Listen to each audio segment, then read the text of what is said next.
entramos naquela estrada de barro, rumo ao desconhecido. O nosso objetivo é encontrar as pessoas que tiveram suas vidas transformadas pelo governo Lula.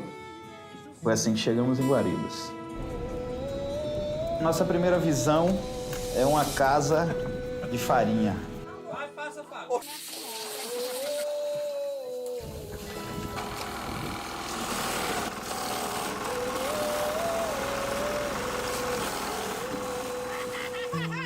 A Guaribas antes não era no mapa. Não existia Guariba em lugar nenhum, só do Caracol para rir. Era a terra que os filhos choravam e o pai não dava jeito.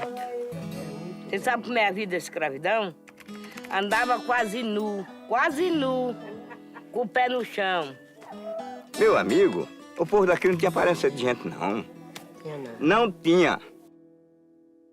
Essa é a cidade que encantou o mundo na pobreza. Essa é a cidade de Guariba, que nós vivemos hoje. Aí chegou um homem trovado à noite. Disse, aqui chegou o fome zero. Nós, oxê, fome zero? Ah, Maria. Sim. E pra que é isso? É pra nós fazer aqui um programa. E as mulherzinhas tudo na fonte, os pezinhos descalços, só o bar. Guaribas ficou famosa nacionalmente desde que foi apresentada ao país como a cidade onde começou o Fome Zero. Quando o Lula entrou na presidência, os filhos de pobre foram comer na mesa, mas os filhos de rico. De colher, garfo e de comer na mesa. Quando o cartão Bolsa Família chegou, todo mundo, se estava deitado, se levantou. Nós agora vamos viver. Frequentar a escola é um dos requisitos para entrar e permanecer no Bolsa Família. De acordo com o IBGE, a frequência escolar de crianças e adolescentes de Guaribas, entre 6 e 15 anos, atingiu 90% da meta em maio deste ano. Quando você vai até o lugar e encontra com as pessoas e vê a grandeza daquelas pessoas e vê que é verdade, vidas foram transformadas. Porque o Lula foi o presidente que Deus já deixou no mundo. O Lula e o Elton Dias, porque se não fosse eles, aqui não tinha mais ninguém, aqui nem falava que lugar era esse, só se fosse os aviões que passassem por riba. Mas por o chão não tinha, não. Porque aqui não tinha mais ninguém. Tudo aí deformado, velho, de passar a noite sem dormir com fome. Com fome de sede, e sede nós tinha sede de água. Mas hoje temos com a água toda dedicada. Quem botou foi o Lula, aquele filho de Maria Santíssima, que ele é quem... Jesus é quem vai tirar ele daquela cadeia que eles botaram ele, por injustiça. Então meu celular toca e eu vejo que é uma pessoa do núcleo de campanha me ligando, eu atendo e a pessoa já me fala, Lula vai ser solto. E eu tenho uma reação imediata de repetir essa frase, Lula vai ser solto? E aí as pessoas ao redor escutam e começa imediatamente uma grande mobilização. Quando eu olho de novo ao meu redor, eu já estou cercado de pessoas da comunidade. Lula vai ser solto? Que horas vai ser? Como é que vai ser? Porque nessa casa de farinha a gente não tinha televisão, a gente não tinha rádio, mal pegava o sinal do celular. E eu falo, calma, calma, vamos entender o que está acontecendo, vamos entender o que está acontecendo. E uma grande euforia ali já no momento, e desliguei o telefonema e ficamos esperando.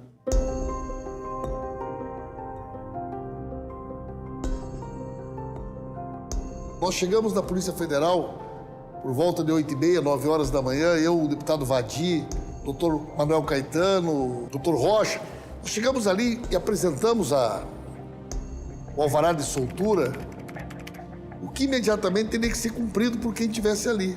Eu subi para dar notícia ao presidente. Eu disse, presidente, arrume suas coisas que você vai sair daqui agora. Eu acho que num dado momento eles haviam decidido cumprir a ordem. Nós chegamos a entrar com o carro na garagem, estávamos à porta do elevador, aguardando que o elevador chegasse. O agente da Polícia Federal chegou e disse, olha, vocês vão ter que esperar mais uns minutinhos porque o Sérgio Moro resolveu dar uma olhadinha nessa decisão. A gente falou, como assim o Sérgio Moro? O Sérgio Moro não tem nada a ver com isso aqui é vara de execuções. Ele falou, não, mas o senhor sabe como é que é? Aqui ninguém decide nada sem falar com o Moro. Quem avisou o juiz Sérgio Moro?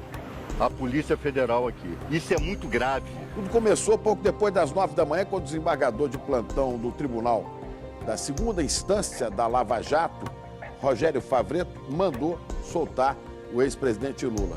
3 horas depois, o juiz Sérgio Moro, que é de primeira instância, afirmou que o desembargador de plantão não tinha competência para tomar essa decisão. O delegado, entre cumprir uma ordem de um desembargador e cumprir uma outra ordem absolutamente ilegal de um juiz de primeiro grau de hierarquia inferior, ele optou por cumprir a ordem ilegal de um juiz de hierarquia inferior. Aquilo ali foi a demonstração inequívoca de que a Lava Jato havia se constituído como um poder paralelo. E nós sabíamos que a partir do momento que aquilo se tornasse público, ia ser muito mais difícil para a gente poder garantir o cumprimento. A partir de 12h30, 1h da tarde, aquilo saiu no G1 e quando saiu do G1 foi para Globo News. Acabou de chegar que o TRF4 emitiu um habeas corpus para soltar o ex-presidente Lula, o ex-presidente Luiz Inácio Lula da Silva, preso no dia 7 de abril em Curitiba. Às 2 da tarde, 2h13 da tarde, para ser preciso, o desembargador João Pedro Gebran Neto, relator da Lava Jato na segunda instância, determinou que a decisão do juiz de plantão Rogério Favretto não fosse cumprida. Mas menos de 2 horas depois, o juiz Favretto, o desembargador, voltou a ordenar a soltura do ex-presidente Lula. Quando o desembargador Rogério Favretto, na metade da tarde, dá 1 hora para que a Polícia Federal determine que o presidente Lula seja solto. Plantão!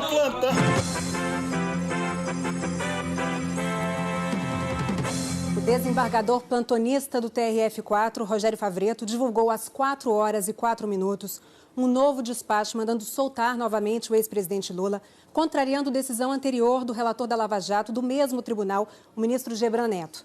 O desembargador Favretto determinou o imediato cumprimento da medida de soltura no prazo máximo de 1 hora. O plantão falou que já tinham liberado, ou daqui 1 hora vão soltar o Lula. E aí nós estamos aqui muito alegres. Primeiramente, o Mumildo saiu ali, que ele é quem sabe direitinho dizer que o desembargador diz que esse negócio de ficar lá e cá tem que soltar logo. Daqui 1 hora vai solto. E nós estamos aqui doida para fazer uma caminhada, com fé em Deus, que é para nós mandar lá pro Lula. Livre, Lula, livre, Lula, livre! Felicidade genuína do povo de Guaribas. Era a prova concreta de que tudo foi verdade, velho. Livre, meu povo! E nós percebemos que havia uma enorme armação, porque nós estávamos desde as 9 horas da manhã com o alvará de soltura e ninguém queria cumprir aquele alvará de soltura. Mais informação chegando aqui, Beth. Me parece que já é a decisão do Carlos Thompson, é isso mesmo? É uma decisão bastante longa, eu peço mais um pouquinho de paciência para acompanhar aqui. Tinha uma decisão eletrônica no tribunal, mas ele não aparecia por quê? Porque já havia uma decisão do Thompson Flores, que era o presidente do tribunal, e que ele tornaria sem efeito aquela decisão, o que é totalmente ilegal. O presidente do TRF, ele não é superior hierárquico de um colega seu desembargador, mas no estado de exceção em que nós vivemos, né? Em que juízes de primeiro grau mandam até no Supremo Tribunal Federal, aquilo foi possível, aquela teratologia, aquela monstruosidade foi possível e a ordem do desembargador Favretto não foi obedecida. Então aquilo ali foi um dos atos mais violentos contra o Estado Democrático de Direito, que vai ser uma página a ser estudada, que envergonha o Poder Judiciário brasileiro, naquele domingo onde o Lula, mesmo com uma decisão com alvará de soltura, nenhum agente público se dispôs a cumprir a decisão da Justiça e a decisão nunca foi cumprida. A questão só foi resolvida às 7h30 da noite, mais de 10 horas depois da primeira decisão de soltar Lula. Presidente do TRF4, desembargador Thompson Flores, decidiu então que o ex-presidente Lula deve permanecer preso. Eu jamais imaginei que fosse acontecer o que aconteceu naquela noite, naquele fim de semana, aonde foi um juiz de férias se manifestando sobre um caso como se o réu fosse dele. Olhem o nível de pessoalização do processo, que reflete o quê? Uma imensa contaminação. Não pode soltar o meu réu.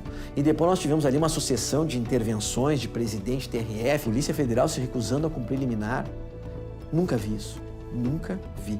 Foi bom porque desmascarou toda essa farsa da justiça paranaense. Moro ligando para o superintendente, ficou completamente fora de si, parecia aquela figura lá do Senhor dos Anéis, my precious, né? Meu precioso, não quero soltar o Lula. Eu hoje fiquei até alegre que disse que ele ia ser solto hoje. Aí quando falou de novo que não ia mais, hoje não ia mais soltar, me deu foi dor de cabeça. Eu assisti jornal até o Lula ser preso. Quando o Lula foi preso, aquela Globo, a Globo, eu não ligo nela. Não ligo nela, eu não liguei nela mais nunca. Soltar ou não soltar o ex-presidente Lula, essa foi a dúvida, Nádia, que movimentou o cenário político e o cenário jurídico ao longo do dia de ontem. Teve aí o envolvimento do Ministério Público e a Polícia Federal no meio disso tudo aí, de braço cruzado, sem saber se... Aí o que acontece? Vocês estão fazendo tudo isto só para tirar o direito de Lula para ser candidato. Mas o que acontece? Quem sofre somos nós. É a parte mais fraca. Não mataram Jesus Cristo. Desse mesmo jeito estão fazendo com o Lula. Quando eu imagino que ele está lá na prisão, nos libertou e está lá na prisão. Por que é que persegue um homem daquele? Por quê? Que injustiça. O coração do Lula é de Deus. Não é é esse povo que está aí, eles querem é os ricos. Porque a ordem deles é do Lula. É porque o Lula é do pobre e eles são do rico. Um abraço do Lula, um abraço do Lula, um abraço do nosso pai, um abraço das minhas amigas. Deus levou meu pai, levou minha mãe, mas deixou ele.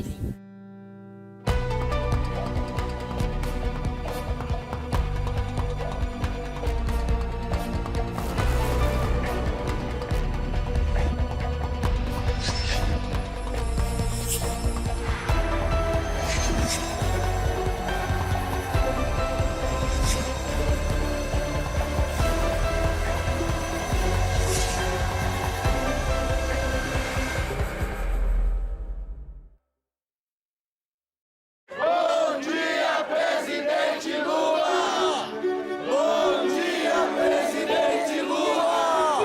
Bom dia, presidente! 7 de abril de 2018. Inicia-se um longo processo de luta e resistência em nosso país. Vamos resistir nesse acampamento e nas ruas até você ser livre. Juventude por Lula livre! Liberdade para Lula já!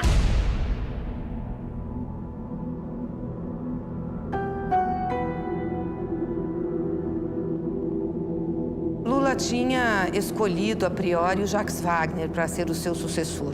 E achava que o Wagner, por ser do Nordeste, ter sido nosso governador, ter aprendido muito na política, nas relações da política, seria o nome ideal do PT naquele momento. Até a véspera do dia 5, nós não sabíamos quem ia ser o escolhido pelo Lula para ser vice.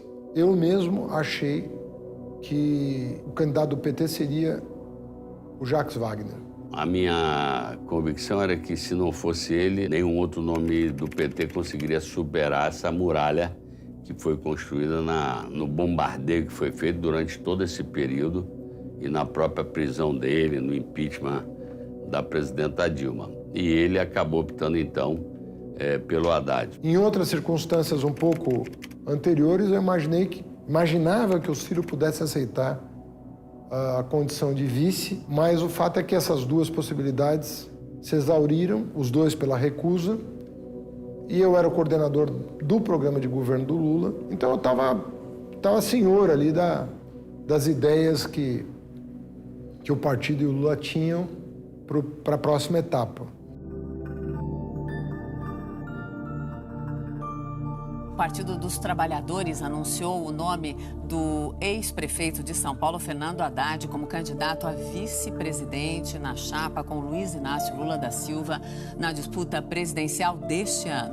No mesmo encontro, o PCdoB confirmou a desistência da candidatura de Manuela Dávila. Manifestação da maturidade política do PCdoB naquele momento, que percebeu que uma aliança com o PT era fundamental frente às ameaças que nós estávamos vivendo da democracia brasileira e das ameaças que nós estávamos vivendo de uma movimentação da extrema-direita brasileira que crescia no país. A ameaça que estava sobre o Brasil era muito grande. Nós tínhamos Lula preso, nós tínhamos Marielle executada. Nós sabíamos diante do que nós estávamos. Era o momento de pensar como que nós estávamos nos fortalecendo, ou tentando nos unir, tentando nos fortalecer para dias muito difíceis que seriam os dias da batalha eleitoral. No início de maio, né, a gente acabou indo para a campanha do presidente Lula, né? Fomos chamados para esse desafio de fazer uma campanha de um candidato que estava preso há mais ou menos um mês. E era realmente uma situação completamente diferente de tudo que a gente já presenciou, ouviu na vida, né? Haddad era o vice que foi lá levar o registro e registrou Lula como candidato a presidente da República. Foi feito esse registro. O nosso programa foi contando essa história. Daí da Brasília, com um grupo de pessoas, com o MST, com vários movimentos sociais, chegando ao TSE para registrar a candidatura Lula.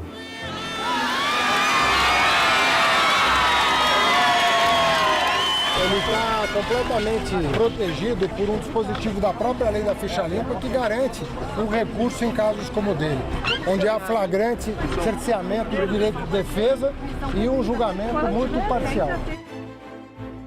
Aquilo foi construído como um plano emergencial de denúncia de um país que é uma das maiores democracias e economias do mundo e que tinha o seu maior líder, que venceria as eleições preso. Esse é o assunto. O assunto não é se a chapa era Lula, Haddad e Manuela e se Manuela ia ser ao fim vice de Lula ou de Haddad. O assunto era por que isso acontece? Isso acontece porque um juiz prendeu injustamente um ex-presidente da República.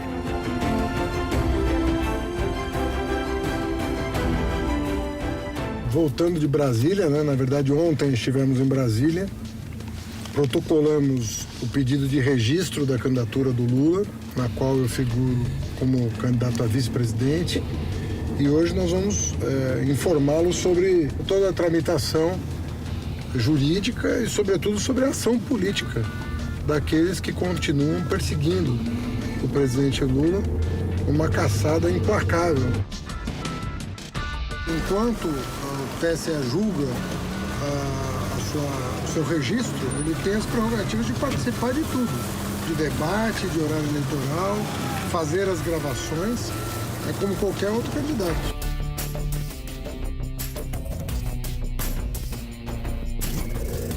It's an honor for me to be here representing Lula with Lula's lawyers at the Human Rights Committee here in Geneva, where 18 judges uphold the fundamental rights of human beings. These issues, which are quite crucial, I think, to Brazil at the moment, are going to be raised, are being raised by this petition that we're lodging at the Human Rights Committee. Nesse meio tempo, em toda essa disputa e toda essa discussão, vem uma decisão da ONU, do Comitê de Direitos Humanos, dizendo que o Brasil precisava tomar providências para garantir o direito democrático de uma candidatura do presidente Lula. O Tribunal Superior Eleitoral está julgando os pedidos de impugnação do registro da candidatura de Lula à presidência. O relator, o ministro Luiz Roberto Barroso, votou por barrar o registro do ex-presidente com base na lei da ficha limpa. A defesa do ex-presidente insistiu que o Brasil tem que acatar a recomendação do Comitê de Direitos Humanos da ONU.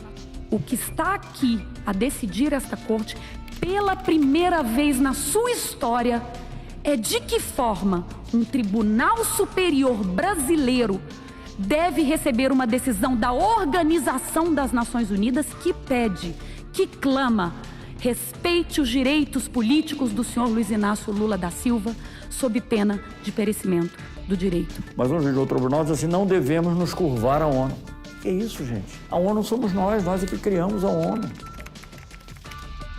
Para justamente nos protegermos do arbítrio das grandes potências, seja da Rússia, da China, dos Estados Unidos, quem for. Nós estamos botando tudo isso abaixo. A decisão da ONU que concedeu uma medida cautelar, algo muito raro, muito difícil de acontecer, um posicionamento externo mais evidente de reconhecer que existe algo de muito errado em todo esse processo. O que tem algo de escandaloso, né?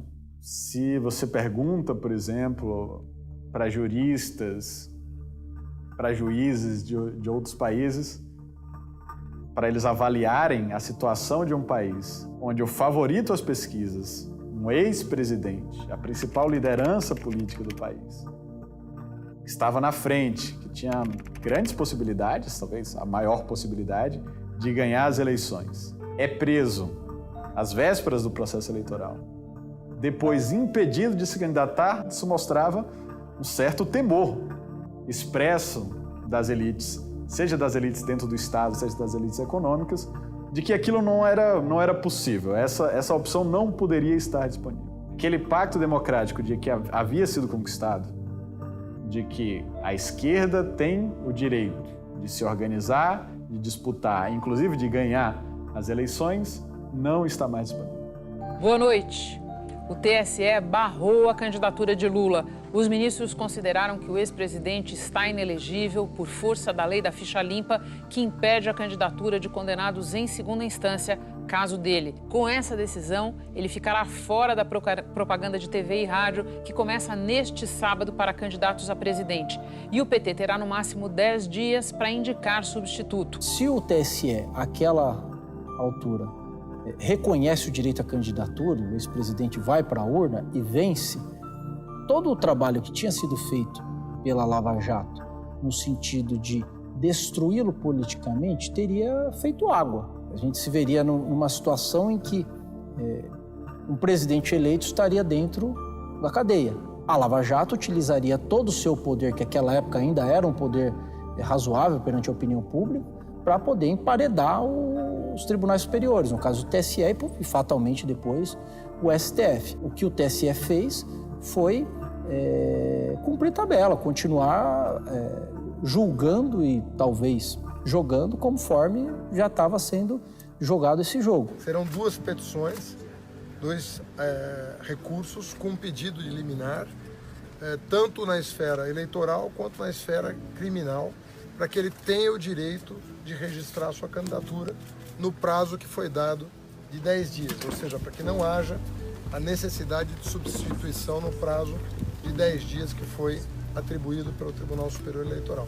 Então, essas são as decisões do presidente na defesa da sua dignidade, do seu pleito, em respeito à soberania do povo de escolher o presidente da República. Lula fez o que era até esperado pelo seu eleitorado, que ele se mantivesse candidato enquanto houvesse uma chance efetiva e real de poder disputar a eleição. Era isso que as pessoas queriam. Levar ao limite a inscrição, me parece que era respeitar a legislação brasileira.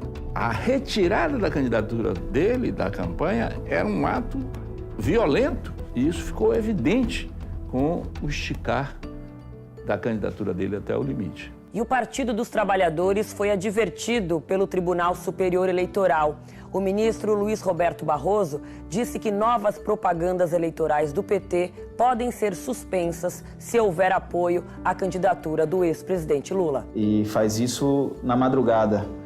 Então, todo mundo que estava envolvido na campanha tem que acordar correndo, receber um telefonema às 2 da manhã e sair correndo para o núcleo de campanha para, a tempo, transformar todas as marcas, transformar todo o discurso, toda a narrativa do programa para se adequar na decisão que havia sido tomada pelo ministro Barroso. Foi um desafio do ponto de vista comunicativo, né? Porque não podia fazer gravação com ele, não podia botar uma equipe para gravar com ele, você não podia tirar ele da campanha, mas também não podia só ter ele na campanha, porque você tinha um processo de popularização da candidatura do Haddad.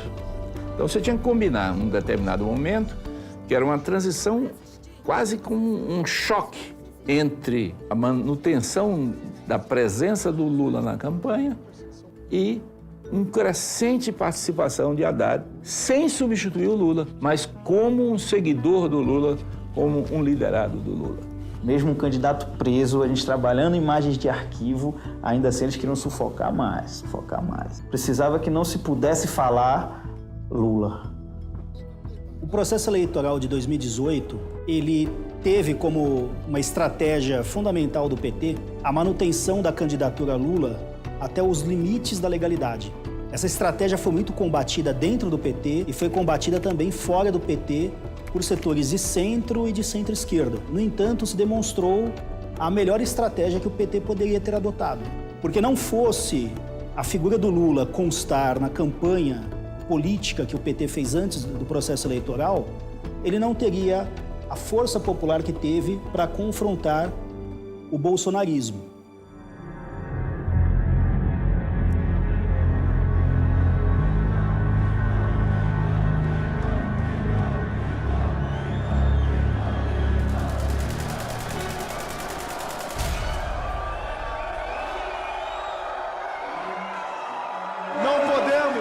deixar o homem no campo à mercê de invasores de terra. Não podemos continuar admitindo uma fiscalização xiita por parte do ICMBio e do IBAMA. Vamos fuzilar a petralhada aqui do Acre, hein? Pela primeira vez, a esquerda brasileira enfrentou em eleições um outro grupo político que também mobilizava parte da população nas ruas. Convencer mais uma pessoa de bem que está desinformada e acreditando que nós somos nazistas, fascistas, sexistas, misóginos, xenófobos, racistas. Só nos chamam de quê?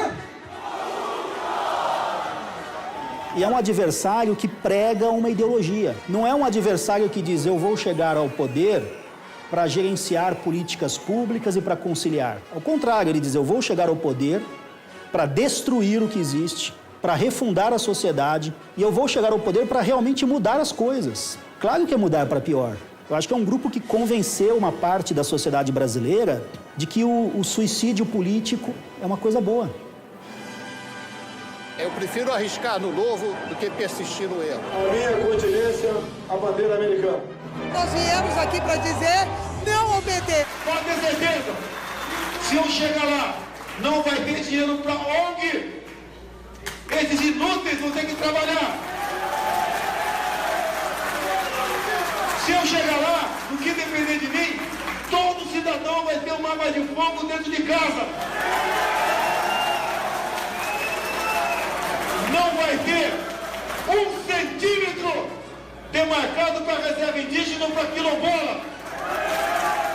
Nós estávamos vivendo ali em 2018, claro, com todas as especificidades históricas deixadas de lado, mas algo parecido com a ascensão do nazismo na Alemanha nos anos 30 ou do fascismo nos anos 20. Há uma desagregação do sistema político, há uma desmoralização das instituições e do liberalismo, portanto, dos grupos de direita, de centro, que são moderados. E o que sobra? A única alternativa para os setores conservadores e para as camadas dominantes da sociedade é um sujeito desqualificado que diz bizarrices. Respeita o homossexual. Eles é que têm que nos respeitar. É o contrário. A mulher, por ter um direito trabalhista a mais, no caso a licença gestante, eu não empregaria com meu salário. É uma prática que pode ser criminosa, pode ser horrível para a maior parte da população brasileira, mas, de fato, é um grupo político que, pela primeira vez, diz, não, eu não concordo com essas instituições, como elas funcionam, eu vou destruí-las. O pessoal até brinca lá, cara. Se quiser fechar o STF, sabe o que você faz? Você não manda nem um jipe, cara. Manda um soldado e um cabo. Não é querer desmerecer o soldado e o cabo, não. Claro que ele não vai fazer isso. Não vai se não tiver força para fazer isso. Se tiver, vai fazer sim. Afinal das contas, o que o Bolsonaro estava propondo na sua campanha era uma mudança de regime.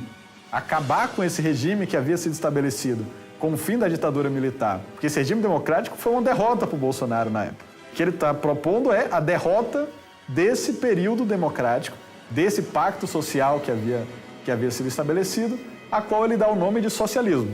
Então, o bolsonarismo vê tudo o que aconteceu da Constituição para cá como socialismo, seja um socialismo mais light da social-democracia tucana, ou o que eles consideram um socialismo radical por parte do PT e do Lula.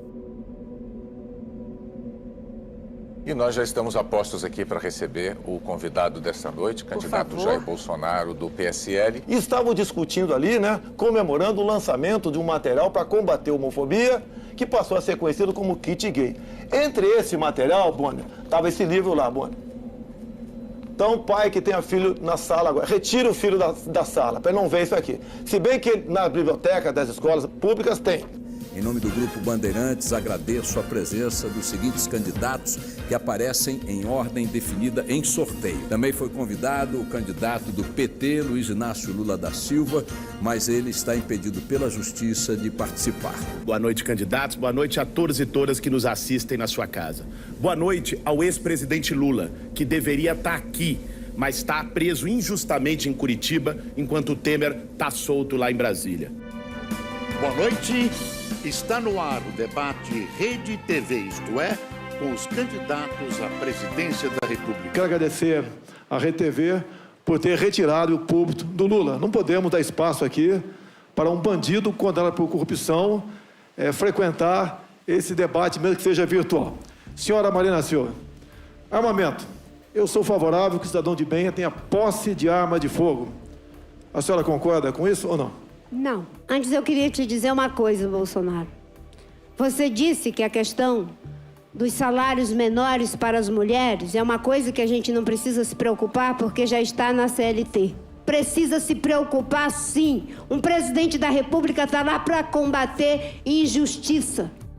Bolsonaro, na experiência que ele tem do debate, ele começa a debater com Marina Silva, ele começa a perder credibilidade, porque ele é visto como alguém que ao ser confrontado, não dá uma resposta adequada. O pré-candidato do PSL à presidência da República, deputado Jair Bolsonaro, decidiu não participar de debates no primeiro turno. A estratégia do político, segundo o jornalista, é fazer lives nas redes sociais e conversar com o eleitorado no horário reservado aos debates na TV. Bolsonaro lidera as pesquisas eleitorais no cenário sem o ex-presidente Lula do PT. A estratégia de Bolsonaro não participar dos debates o ajudou muito. Ao não participar de um mesmo evento, né? Todo mundo assistindo ao vivo a mesma fala, isso dá a possibilidade da campanha de segmentar as suas mensagens para diferentes públicos. Por que as mulheres votaram no Bolsonaro se o Bolsonaro tinha claramente um projeto ou posições misóginas? Por que gays votaram no Bolsonaro se o Bolsonaro se colocava de uma maneira homofóbica? A resposta é, para esses grupos você tinha uma segmentação específica que mostrava exatamente o contrário. Mostrava um Bolsonaro não homofóbico, mostravam um Bolsonaro cuidando das crianças, cuidando das mulheres. A possibilidade de não participação de um evento ao vivo, em que a maior parte dos brasileiros pudesse assistir ao mesmo tempo e longamente, deu para a campanha a possibilidade de segmentar diferentes mensagens e aí conseguir construir diferentes imagens. Todo vagabundo tá armado. Jamais isso pra você que você não merece. Casar, dois homossexuais casarem? Não, pelo amor de Deus. Mas... Eu sou contra a política de direitos humanos do nosso país, que só defende presidiário, basicamente. Quem é a mãe de um casal gay que adota uma criança? Quem é a mãe? O bigodudo ou o careca? Sabe a criança? Sabe o gatilho?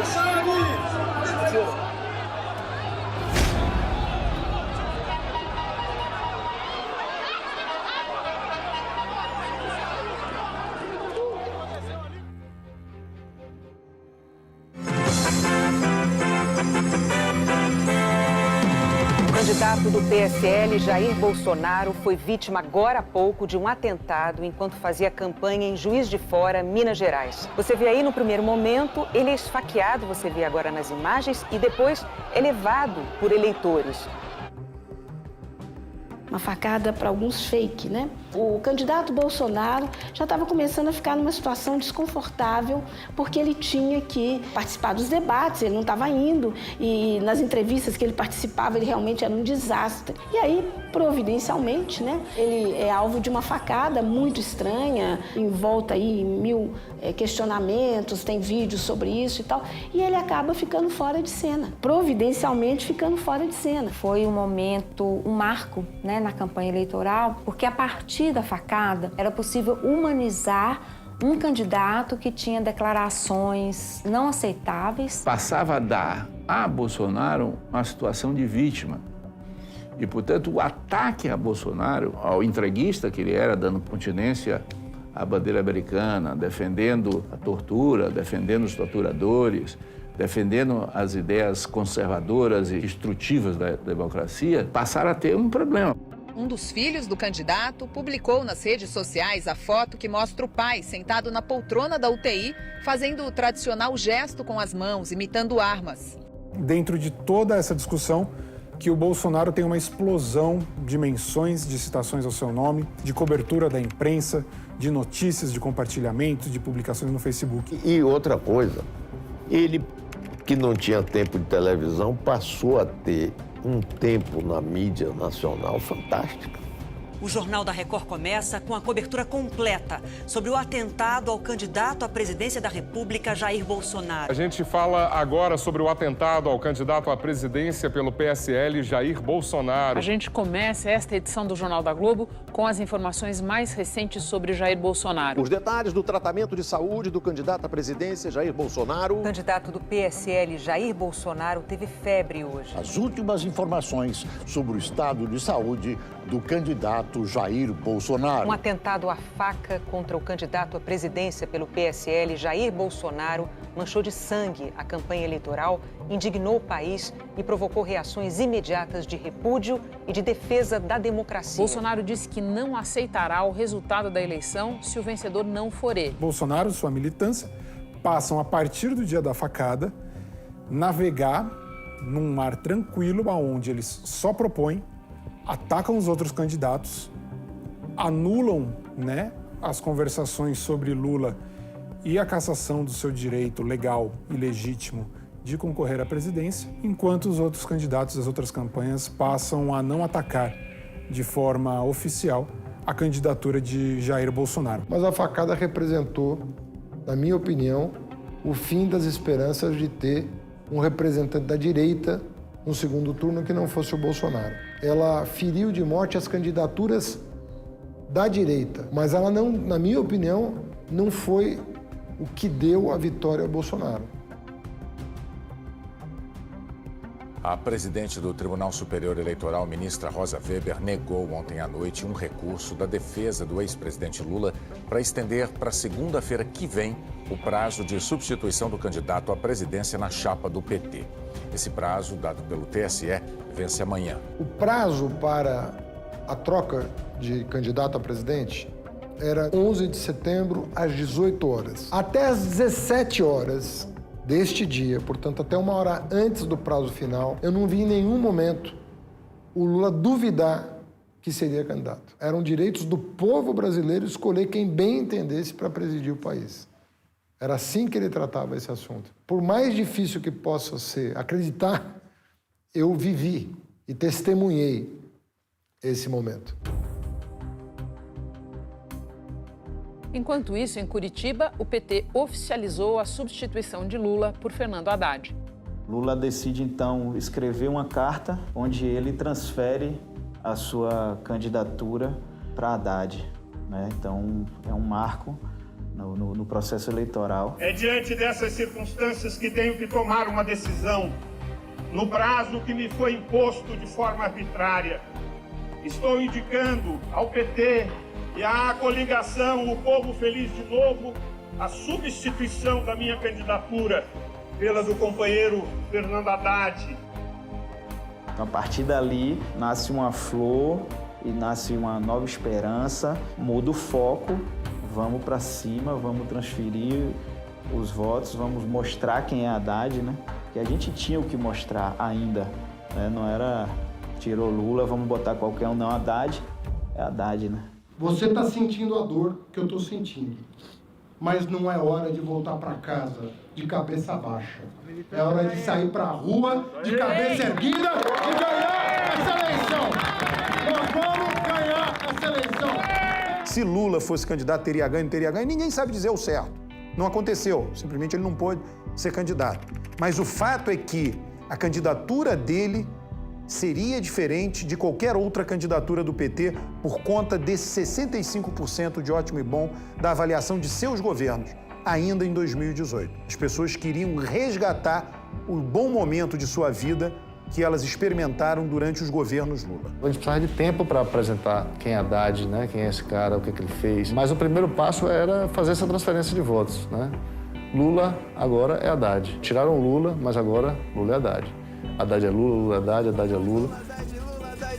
Fernando Haddad, do PT, tinha 4, subiu para 9, cresceu para 13 e agora avançou para 16%. Faltando 15 dias para a eleição, o Haddad chegou a uma tal aproximação com o Bolsonaro que muita gente projetou uma ultrapassagem ainda antes do primeiro turno da eleição. Agora ele voltou a subir novamente, praticamente na mesma intensidade, e subiu de 16% para 23% das intenções de voto no cenário estimulado. Esse momento em que passou a ser uma quase certeza que o Haddad ia ganhar a eleição é que provocou um conjunto de movimentos. O mercado financeiro começou a dizer que a vitória do Haddad ia provocar uma catástrofe no Brasil. Os militares começaram a se movimentar, e veto para cá e veto para lá. E dentro do bolsonarismo, saiu-se com a proposta de um ataque através das redes sociais para afetar a imagem pessoal do Haddad. Essa foi a tática deles com a construção das fake news, fazer de todos nós monstros para que o verdadeiro monstro se tornasse pequeno diante dos olhos do eleitorado brasileiro. O que é alguém fazer uma brincadeira com tortura diante de alguém que... Só que esse aqui era tudo mentira.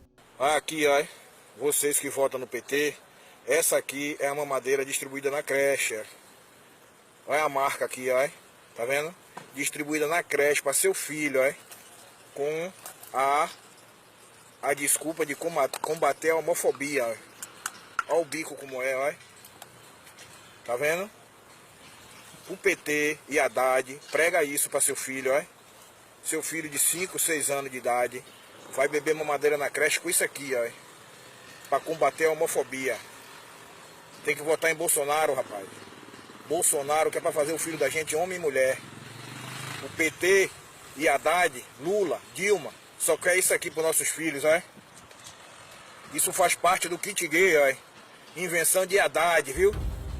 Eu não acredito que todo mundo, de fato, quando vê uma determinada informação, por exemplo, no celular, que a pessoa acredite inteiramente, literalmente em tudo. A questão é a seguinte, mesmo que as pessoas possam não acreditar que foram distribuídas mamadeiras eróticas, elas estão partindo do pressuposto de que aquela posição política que é contrária a essas ações se preocupa com as crianças. As fake news mais demonstram que existia, de certa forma, uma propensão em determinados setores da sociedade de não só acreditar nessas notícias, que muitas vezes eles até consideravam falsa, mas que, mesmo sendo factualmente falsa, conversavam com um certo sentimento ou convicções de natureza moral, de natureza política, que essas pessoas realmente tinham. É menos importante a questão de eu acredito que isso é ou não de fato assim. O que é mais importante é eu me sinto como se as coisas fossem assim.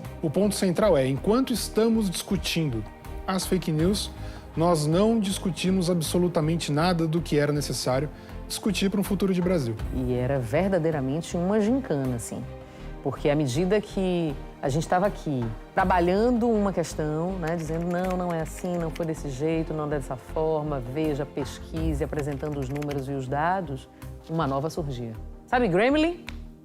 Né? Chove assim e aparece, era assim. O que a gente foi vendo, por exemplo, ao longo da campanha, é de como a direita conseguiu, do ponto de vista comunicacional, guiar as pautas do campo progressista. O campo progressista responde à direita. No caso, principalmente da prisão do Lula, são duas coisas. A gente tem lawfare e tem uma guerra comunicacional. Sem entender essas duas coisas, é muito difícil entender a ascensão do bolsonarismo.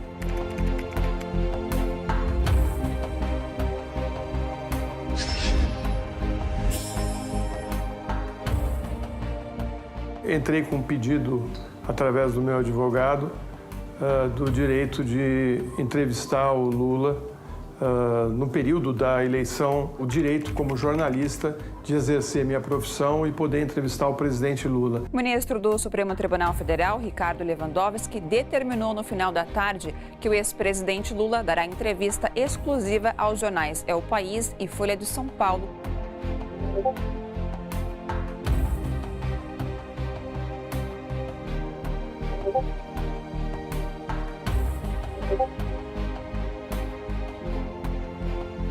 Essa entrevista certamente marcaria muito o processo eleitoral, porque o presidente Lula não tinha falado à nação, não tinha falado ao povo até então.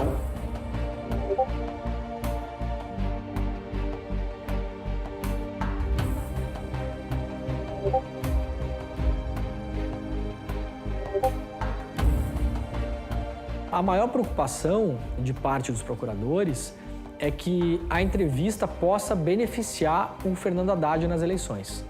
Então, com essa frase, a gente chega à conclusão óbvia de que a preocupação deles era eleitoral e fazem muita força para que essa entrevista seja barrada, o que no fim das contas acontece, né? Nesse período a entrevista é novamente barrada por um ministro do Supremo Tribunal Federal que claramente, como se viu depois em reportagens posteriores, é um aliado da Lava Jato no Supremo. Carlos, o Fux deu uma liminar suspendendo a decisão do Lewandowski que autorizava a entrevista, dizendo que vai ter que esperar a decisão do plenário. Agora não vamos alardear isso aí, não vamos falar para ninguém, vamos ficar quieto para evitar a divulgação o quanto for possível, porque quanto antes divulgar isso, antes vai ter recurso do outro lado, antes isso aí vai para plenário. Então, quanto assim, o pessoal pediu para a gente não comentar aí publicamente e deixar que a notícia surja por outros canais para evitar precipitar recurso de quem tem uma posição contrária à nossa. O ministro Ricardo Lewandowski tinha autorizado. Houve um recurso do Partido Novo e o ministro Luiz Fux, que você está vendo aí, falou nananina não pode. Então tá uma confusão danada, a gente não sabe se isso vai para plenário, se o Dias Toffoli, que agora é o presidente do Supremo Tribunal Federal, vai pautar isso. Ninguém está sabendo exatamente o que vai acontecer. Uma situação inédita, uma situação que provoca um desgaste muito grande na Corte, revela também uma divisão muito forte nas posições dos ministros e das ministras no Supremo Tribunal Federal, mas que cria um impasse. Afinal, o que vale? A decisão de um ministro ou de outro ministro? Já imaginávamos que aquele cerceamento todo, aquela dificuldade toda para entrevistar o Lula ia muito além da justiça ali do Paraná. Aquilo vinha de Brasília, vinha de conversas do poder, né? E ver o Dallagnol participando dessas conversas, comemorando o fato do Lula não dar entrevista, é uma cena dantesca. Depois de idas e vindas dos ministros do STF, o presidente do tribunal, o ministro Dias Toffoli, decidiu manter a proibição à entrevista do ex-presidente Lula na cadeia em Curitiba. É algo que desafia a inteligência jurídica brasileira, os professores, a doutrina, os operadores do direito a justificarem uma situação como essa. Foram questões políticas, aparentemente, que prevaleceram sobre o direito constitucional brasileiro para que se chegasse a essa situação de perplexidade e impasse entre ministros do Supremo Tribunal Federal que decidem contrariamente no caso do presidente Lula. A principal arma do ex-presidente Lula é a fala. Então, todas essas decisões, elas devem ser entendidas como tentativas sistemáticas de caçar a palavra do ex-presidente. Parece muito claro que ele falando é um perigo. O objetivo não era prendê-lo para puni-lo sobre um suposto crime. O objetivo era torná-lo inacessível, inexistente no cenário político brasileiro. E é por isso que dar uma entrevista, aparecer na cena pública, fazia com que todos eles tivessem muito medo de qual efeito isso teria, sobretudo considerando que seria num período eleitoral.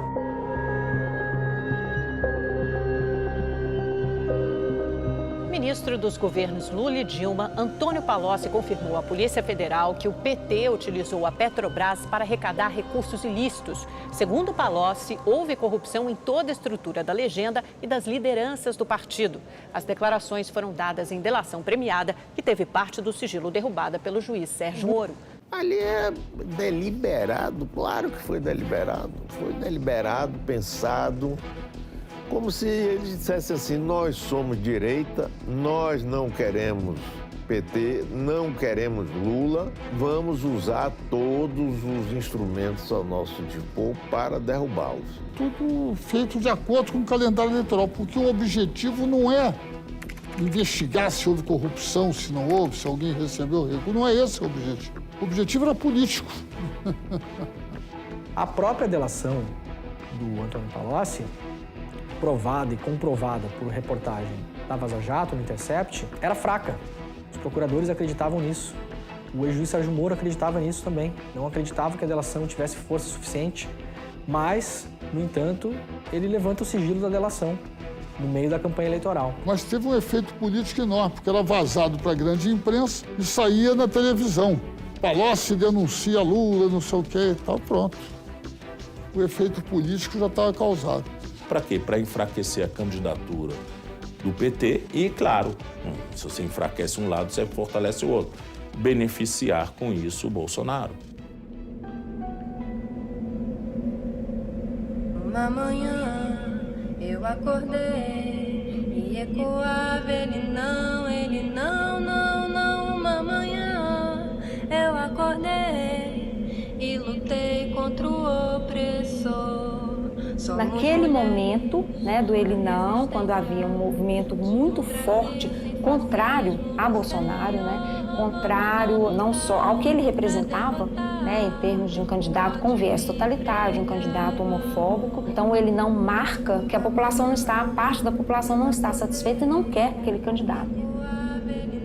Esse dia foi um dia de arrepiar, assim, porque as fotos que chegavam, os vídeos, as falas, artistas, uma mobilização real, orgânica, assim. Então a gente se encheu mesmo de esperança e eu me lembro de ter pensado nesse dia, ganhamos a eleição.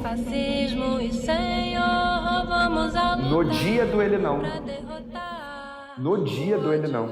O Brasil inteiro se viu cercado de manifestações, que todo mundo soube o que eram as manifestações. As pesquisas internas apontavam o Bolsonaro crescendo. Associaram imagens de pessoas defecando em crucifixo, de gente fazendo sexo e orgia no meio da rua, imagens inclusive de outros países que não tinham nada a ver com o Brasil. Associaram tudo isso ao ele não, ao movimento do ele não, dizendo, é isso que eles querem fazer com o nosso país. É um momento em que a Globo traz a cobertura do ele não junto com a saída de Bolsonaro, culmina com a saída de Bolsonaro do hospital. No voo para o Rio, o candidato Jair Bolsonaro concedeu uma curta entrevista à repórter Graziela Azevedo.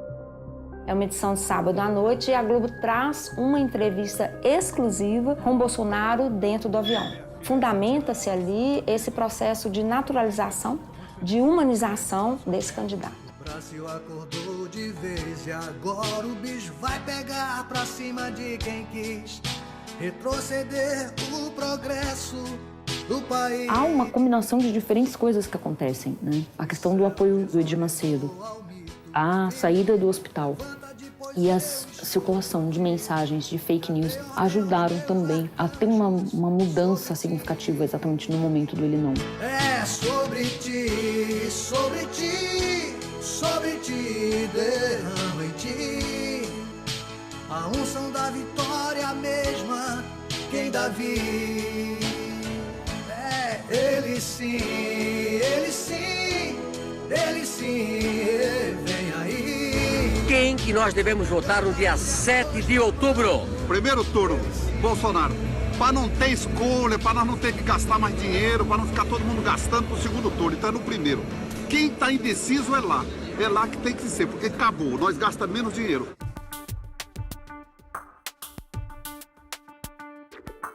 Pesquisa de boca de urna do Ibope indica que vai haver segundo turno na eleição presidencial entre Jair Bolsonaro, do PSL, e Fernando Haddad, do PT.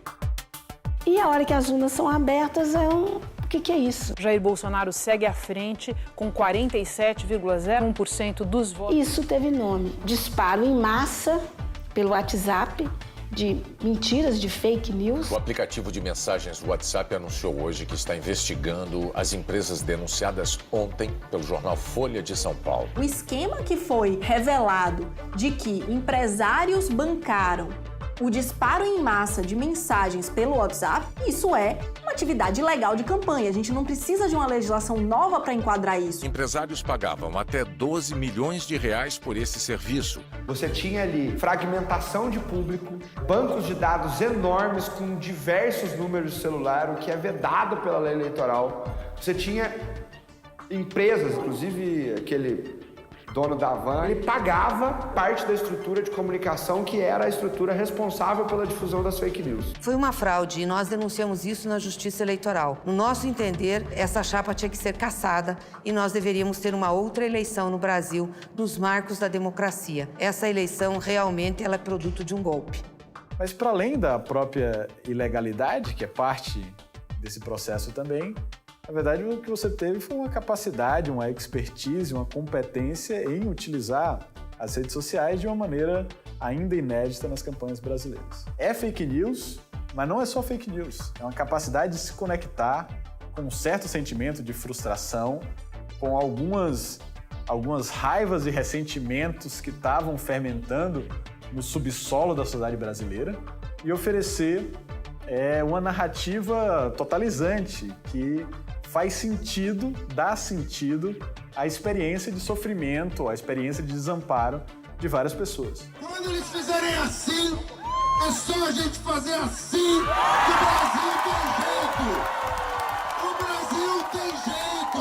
O Brasil não será mais motivo de chacota junto ao mundo. E seu Lula da Silva, se você estava esperando o Haddad ser presidente para assinar o decreto de indulto, você vai apodrecer na cadeia!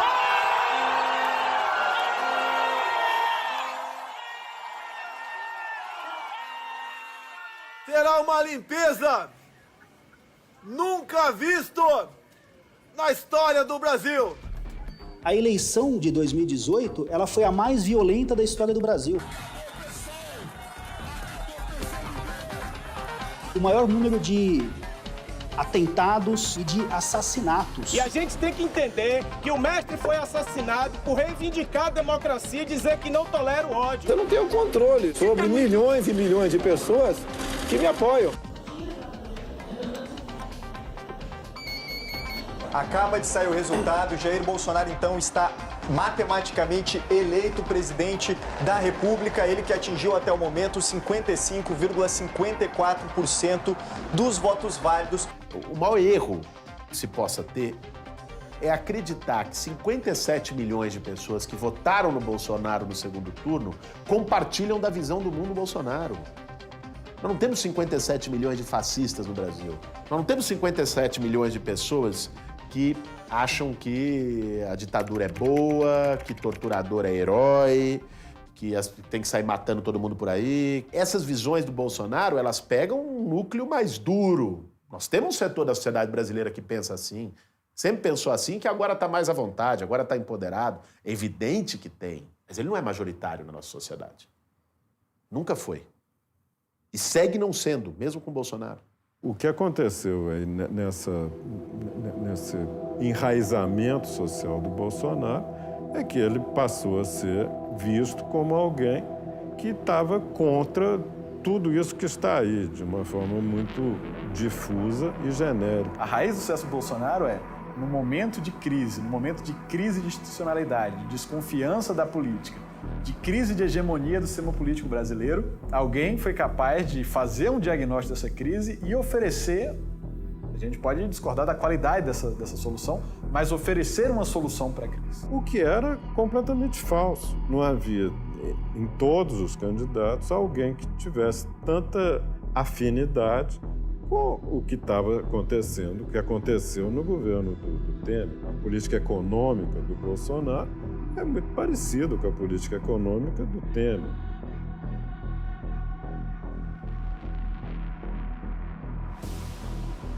Durante anos, a direita brasileira, a direita moderada, conservadora, ela não encontrou um candidato popular para enfrentar o Lula. Ela só tinha um discurso tecnocrático, neoliberal, de ajuste fiscal, enquanto que o Lula representava o oposto, né? O discurso das políticas públicas, o discurso de vários programas que passaram a empoderar, né, a população mais pobre do Brasil. Diante da impossibilidade de achar um candidato que emocionasse a população, essa direita foi varrida por uma figura que, ao seu modo, se tornou popular em alguns estratos médios e mesmo pobres da população brasileira.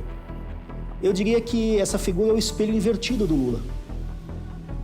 É uma figura também que fala ou tenta falar diretamente com a população, mas claro, com aquela fala truncada, com aqueles conteúdos bizarros, com aqueles conteúdos sem nenhuma lógica, nenhuma coerência. Ao contrário do Lula. Lula é expressão também de um partido político, ele é expressão de um grupo que pensou o país. O seu adversário, não. Mas essa similitude explica, essa comparação possível explica por que um elemento esdrúxulo, sem história política no Brasil, com uma carreira militar condenável pelos seus próprios pares, conseguiu chegar à presidência da República. Ele venceu, mas ele venceu porque o seu adversário estava preso.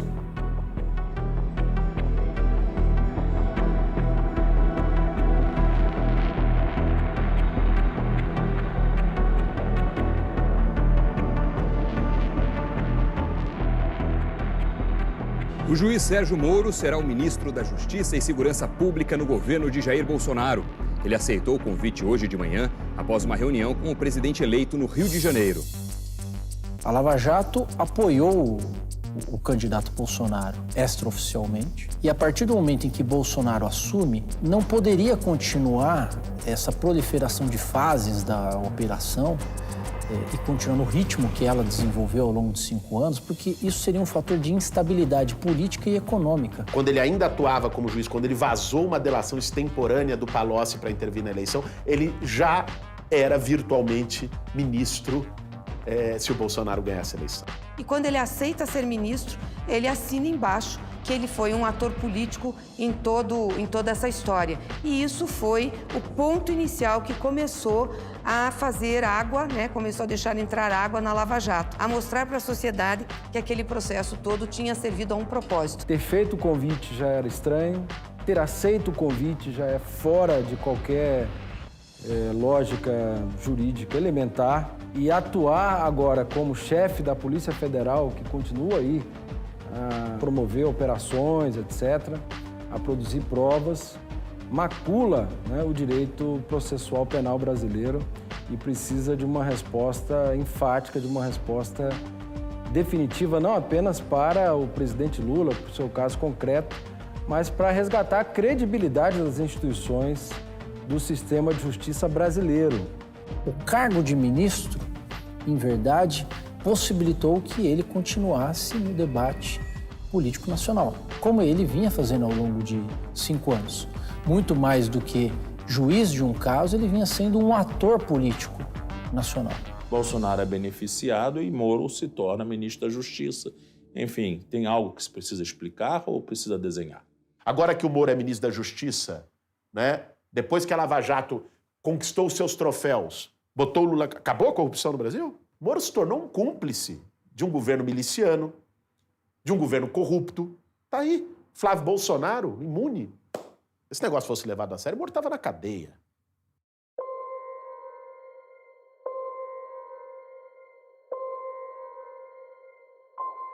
O ex-presidente Lula vai ser interrogado daqui a pouco na Justiça Federal do Paraná sobre o processo que trata das reformas no sítio de Atibaia, no interior de São Paulo. Aí vem Atibaia com a Gabriela Hart, a juíza, copiando sentença do Sérgio Moro, quer dizer, ela nem teve o trabalho de fazer uma redação própria, ela copia. Eu imagino que a acusação que pesava sobre mim é que eu era dono de um sítio em Atibaia. Não é eu isso. Não é isso. Não é isso que acontece. É ser beneficiário de reformas que foram feitas. A acusação passa pela relação do senhor ser dono do sítio, mas a acusação imputada é do senhor ser beneficiário das reformas que foram feitas por essas 3 pessoas que eu lhe falei.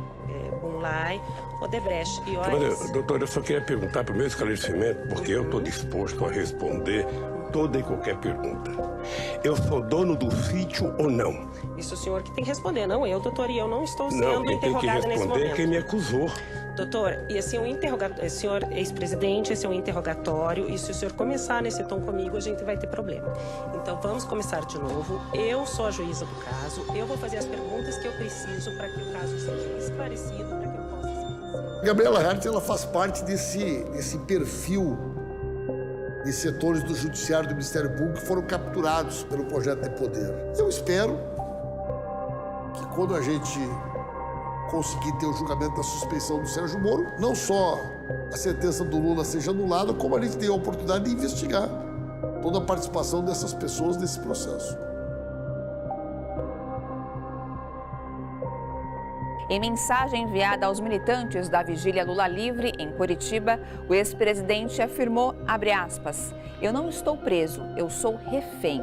Quem não entendeu isso ainda, não entendeu o que está acontecendo comigo, fecha aspas.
One child, one teacher, one book, and one pen can change the world. We gotta wait.